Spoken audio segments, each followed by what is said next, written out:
JP Morgan Chairman and CEO Jamie Dimon weighed in on the bill yesterday. He says that while the benefit on the corporate side would not be immediate, an overhaul was long overdue. Here's what he said. I think it simply needs to be done. It should have been done 15 years ago. And this country's been hurt by not doing that. The counterfactual would have been, how much better might we have been had we had a competitive system versus what we had? So, again, the corporate rate is supposed to be the big jewel of this plan.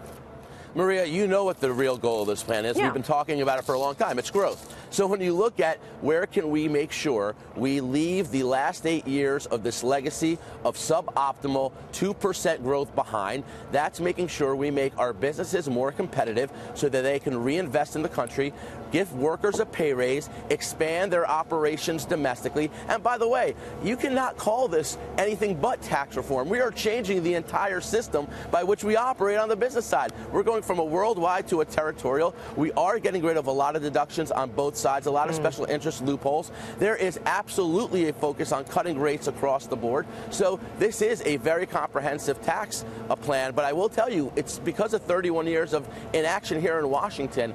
We needed to get this done and get this done fast because the American economy has not been growing at its proper rate. And that's been our focus. So I appreciate everyone's concerns about their own particular, kind of parts of the sandbox. Hey, but again, we're looking at the beach. Tony. This is not you. I'm saying the fact that we look at deductions. We are included in that. No, you're right. We're included in this. But the bottom line is there is a big portion of people that will see their taxes go up on the high end. And I'm just saying, consumer spending is 2/3 of the economy. And I don't know why you've got this reluctance to allow the highest earners to get any tax relief.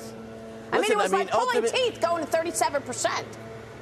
Look, the bottom line is there are likely, when Congress announces what's finally agreed to, there's likely going to be a tax rate reduction across the board. Yeah. Certain people in certain states in the high income and high tax states are going to obviously have to figure out what impact that is on their taxes. Obviously, our goal is for it to lower their taxes. But at the end of the day, Maria, you have the vast majority of Americans, even by the scoring, by the way, of a lot of the analysis that's critical of our plan, shows you well over 90% of Americans receiving a tax cut. So I think we need to keep focused on that. We got 30 seconds real quick, Mike. Hey, Tony, I'd just like to say I want to be safe here, but I agree with what you're saying. I think the corporate tax cut is going to spur growth and it's going to help all people across the country. All right, bottom line. Tony Sayegh, great to see you, sir. Merry Christmas. Great to be with you all. Merry Christmas. Thank you. We'll see you soon.